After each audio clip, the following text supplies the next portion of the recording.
Welcome back, everybody. This is The Morning Show. Our next guests are two women who are looking to help the men in their lives. Your lives. And, well, yeah. They've helped the men in their lives, apparently. They want the men in their lives and your lives to be the best men they can possibly be. They are lifelong friends, co-authors of a great book, and one of them happens to be a resident of Wisteria Lane. Please welcome the authors of A Practical Handbook for the Boyfriend, Emmy Award-winning actress Felicity Huffman and producer Patricia Wolff. Oh, here they come.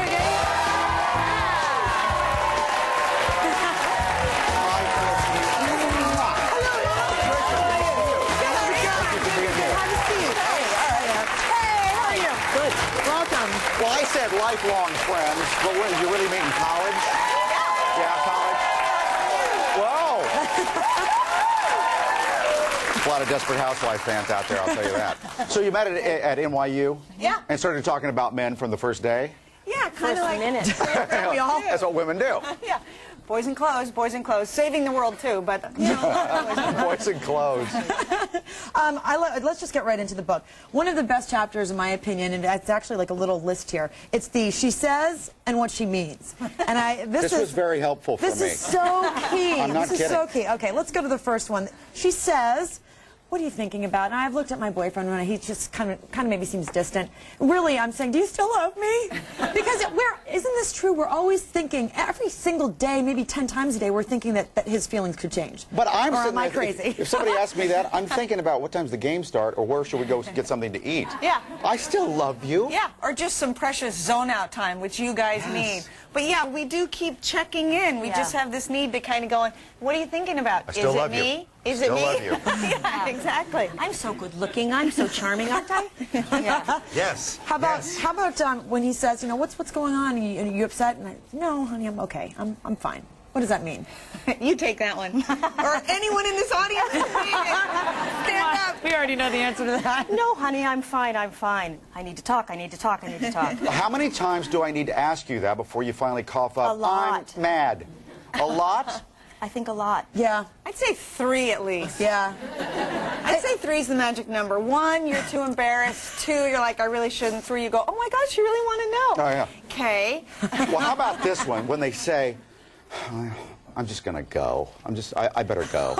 I do this all the time. I'm just gonna go now. And what are you waiting for? Him to say, no, honey, please, no, let's really talk about this. I'll say, well, I'll see you later. All right, it's fine. It's like, and that makes me crazy. I know. But you gave it away in the acting of it. I got to say, if someone goes, well, I better go, then you know. But we're a little more subtle than that, too. We go, well, I guess I better go. It's like, are you gonna come in? Well, then she gets mad at me when I say, well, you women are just all crazy. But you have a chapter about we're crazy. The first chapter. But hold on. The chapter's not women are all crazy. Yeah, Mike. The chapter's, yeah, Mike. The chapter's called All Women Are Crazy. And we talk about the fact that we're not actually crazy because we make perfect sense to ourselves. Yes. Right? Yes. But we do mystify men, and we cop to that. And so you understandably try to deal with us in a sort of logical, reasonable manner, and it just doesn't work. Well, what I all the time. can't figure out is, when I open this, chapter 16, it took 16 chapters to get to sex? I mean, come on. That's what I want to know about the first thing when I open the book. All the guys Read the first sentence. Read the first I sentence. know, it scares me. Well, here, you read that first sentence. Okay, here's what it looks like. Sex. The chapter on sex, this is the first And the first sentence. sentence is, here it is, the chapter most of you probably turn to first. Okay, well, yeah. But all the guys on Wisteria Lane are giving me such a hard time because we only had 1 chapter about sex, and they said 1 chapter. See, that's another great example of the difference. Thing. Yeah. The whole book would just be about sex. Exactly. Well, I'm telling you, we're only going to do this whole thing. All the stuff that you want us to do is to get to sex. That's the only reason. Oh, see, this is why he doesn't have a girlfriend. This is why. But this is no surprise. It's not true, though. Duh. Guys. My husband kept coming down to the office where we were writing, and we kept going, if you do, how bad can I talk on the show? If you do this, how do you, if you do this, how do you say that word without being so bad? What is it? Oh. I can't say it. You can't say that. No, there's All no right. way to do that one. Okay, if you do this... mind wander. Bartles and James. If you do this... Bartles and James. Okay, you get that, right? First word, first letter, first letter. Okay. So if you do this, you'll get oral sex. And we kept going, if you do this, you'll get oral sex. And if you do this, you'll get oral sex. I remember this, yes. If you do that properly to me, you're going to get great. But even if you wear the right kind of shoe, right? Yes. But I'm telling you, when you got into the plumbing area of a woman, it is like a Rubik's Cube.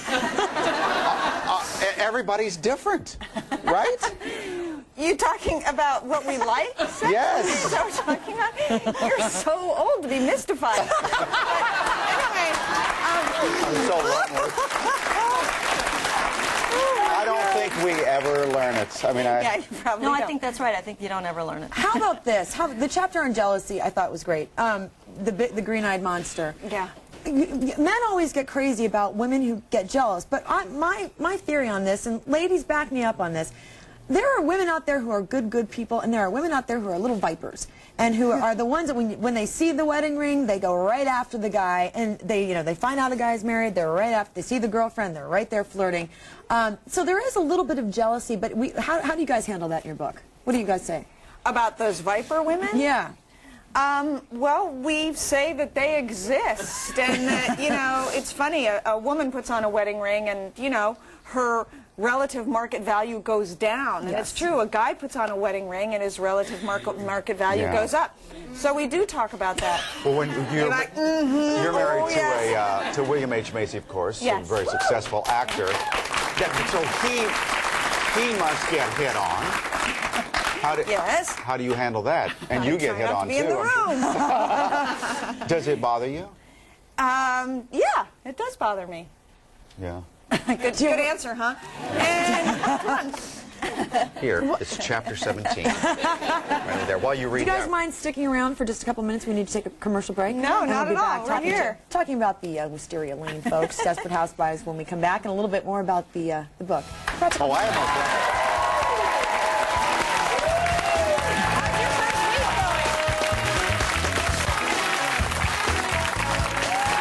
Felicity Huffman is here, and also Patricia Wolff. They've known each other since the college days. A practical handbook for the boyfriend. And again, what do you want us to take away from this?